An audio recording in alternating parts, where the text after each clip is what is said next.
Hello everybody, it's Patrick, your friendly neighborhood shaman, and I realized it's been a little bit since I've done a PSA, a Public Shamanic Announcement, so I thought I would do another one. I am here on the river, the Cedar River, doing pipe ceremony, and I thought I would talk about shamanism itself. A lot of people, shamanic healing in particular, a lot of people think, and correctly so in some instances, that shamanic healing, soul retrieval, fairy doctoring, different things that I do supplant Western medicine, takes the place of Western medicine. And like I said, in some cases that's true. Some cases I've had people who have healed from amazing things after a soul retrieval. The thing is, shamanism works with other modalities. It supports other things, not taking the place of it. For instance, I wanted to share a story, a little bit vulnerable story for me, but I have talked about before. One of my main shamanic awakening, if you want to call it that, in traditional shamanism, a shaman faces a life and death crisis, if you want to call it that, ordeal, kind of like the hero's journey, and comes to the point of death's door. And then you have a choice to either continue through that door or to come back and be a shaman. That is kind of a choiceless choice. And my shamanic ordeal, awakening, illness, whatever you want to call it, was that I went through 10 years of extreme panic attacks and anxiety. And looking back, I still don't know how I survived it. I really don't. But for 10 years, I woke up every morning for 10 years thinking, okay, today's my last day. Because not that I was suicidal or anything, but that I just didn't see how my heart and how my physical body could take any more stress or tension or anxiety. And I thought at some point my heart is just going to let out on me.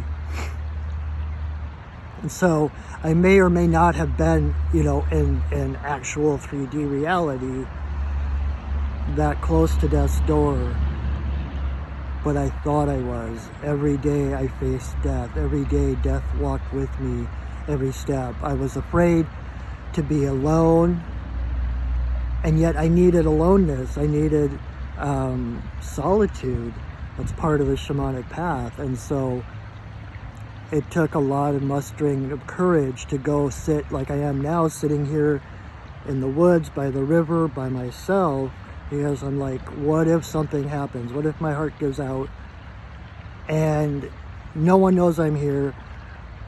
Takes them days to find me or whatever. So every day I did face death. And part of that ordeal, when I came through, it was a combination of my spiritual path, doing more journey work, discovering shamanism, and combined with medicine, with Western medicine. I actually went on some anti-depressant, actually, what is the, gosh, I'm trying to remember the name. I don't want to give the brand name, but I was on a well-known antidepressant, and that helped chemically, along with my spiritual path, to pull me out of that, to get me solidly on my way And I'm still on it. I'm a shaman and I'm on antidepressants.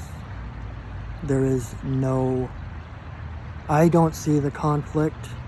It's taking care of yourself physically. My brain chemically does not function the same as others. And the thing is, so here's my story. At one point, I'm like, how can it be? I'm a shaman. I shouldn't be on Western medicine. I shouldn't be taking this and that. I should be good enough. I should be self-reliant. I should be totally fine and healthy and all of that. So I actually did a shamanic journey to the antidepressant, to the spirit of the antidepressant, to find out why I was still on it, when I was going to be able to get off it, blah, blah, blah, all of that stuff, because it was really still in my mind kind of a stigma. And I'm telling you this just to kind of help those with mental health issues. I just want to be a beacon, if that's the right word, to help other people realize that medicine is medicine. So I took a journey to the spirit of the antidepressant, and I went to the lower world, to my reindeer, power guy, my power animal reindeer, whose name is Nathaniel. I got on his back and he took me just running full speed, and we were coming across this plain, and it turned into this kind of Arthurian quest. Ahead of us was this castle, but it was all misshapen. It was almost like the Joker from Batman. It was like this castle, but it was alive. It was doing this maniacal laugh, and the gateway to the castle was like the mouth, and it had these all misshapen, jagged teeth and everything, and it was really scary. But my reindeer just kept taking me, and we went right through the doors into the castle. And once we got inside the castle, everything shifted. It was like these walls of pure light. They were white and shiny, and we came into this main room, and there was this little raised platform, and on the platform there was basically a fountain. Like, I was raised Catholic, so the closest thing that I equate it with is like a baptismal font. It was like this big fountain, and there was this knight in shining armor, everything, and he was kneeling in front of that fount. And when I came in, he stood up. He grabbed a grail, a Holy Grail, and he dipped it into the fountain to get water. And he came in front of me, knelt before me, offered the Grail to me to drink from, and said, I am the spirit of this antidepressant. I am here to serve you. And it was just mind-blowing. It was like, at that point I realized there's nothing wrong with being on Western medicine. The two work together. One stabilizes me physically, chemically. You know, we can't deny we're spiritual beings having a human experience. But the point is that we're having a human experience. We are in this physical world. And so we can't deny the physical being. We can't deny the physical needs of the chemical makeup, the physicality of who we are in this world. And so from that point on, I was like, okay.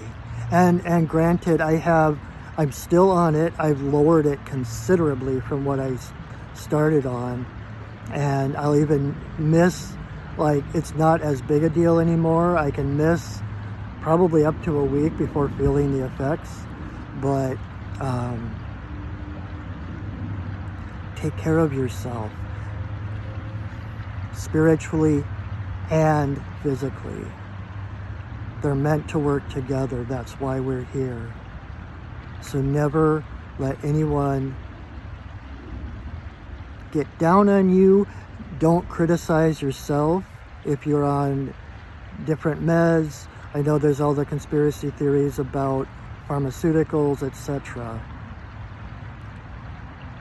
But everything is spiritual. Everything is energy.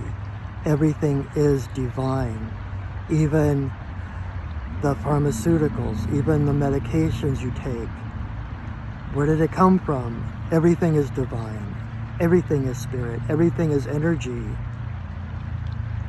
And really, ultimately, every medication is a placebo, because we do have the ability within us to heal whatever is ailing us.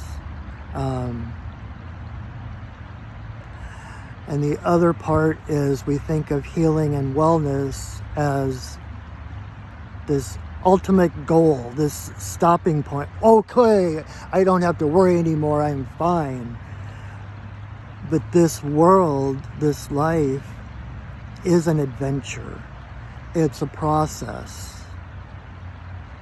There is no destination. We are here to experience the journey of it, the choices of it, the adventure, the challenges, and overcoming those challenges. So wherever you are is perfect. And I am here as your friendly neighborhood shaman to support wherever you are. And to use shamanism, to use the spirits, to ask the spirits for help, and to, if I need some kind of medication temporarily or whatever, I connect to the spirit of that medication, and it helps quicker, easier, see the light in it. Give yourself credit for taking care of yourself.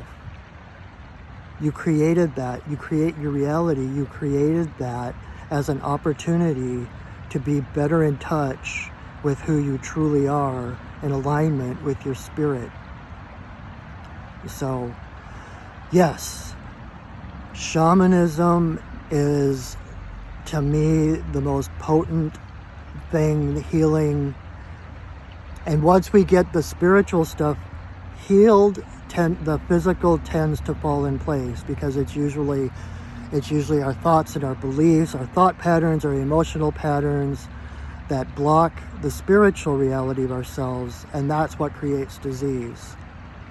And so the further on your spiritual path you are, you may or may not need the medication anymore.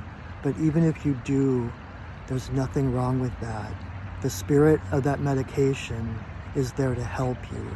Connect with the spirit of your medication. Connect with it, love it, thank it for helping you. Okay? So I was thinking of that while I'm sitting here on the river doing pipe ceremony, and I thought, people need to hear that. People need to know that it's not an either or. Like everything else, it's a both and. Shamanic healing helps and heals amazingly different things, and in ways that you can't predict. And at the same time, it doesn't interfere, it doesn't take the place necessarily of other medication. You might find at some point, wow, I haven't taken that for a while, I forgot about it, and I'm fine, Whatever gets you closer to spirit is the point. Whatever is in front of you is the path. So still, I'm here. Seek me out for shamanic healing, for soul retrieval, because it adds to your overall healing. Don't fragment yourself to different modalities. Well, this does this and this does that, and choosing one over the other. You deserve to heal, whatever means it takes. So that's my PSA for the day, for this week, for whatever, until I do another one. Thank you so much for listening. Thank you for allowing me to kind of open up and be vulnerable. I don't talk to a lot of people about that. Here I am doing a video on it. So thank you for listening. I hope it helps somebody. And take care of yourselves. I love you. I see you and I honor you. So have a wonderful rest of your day. Know that you are whole already. Healing is just a remembering of the wholeness that's already there. Okay? So I love you. Take care of yourself. Go shining. All right. Bye.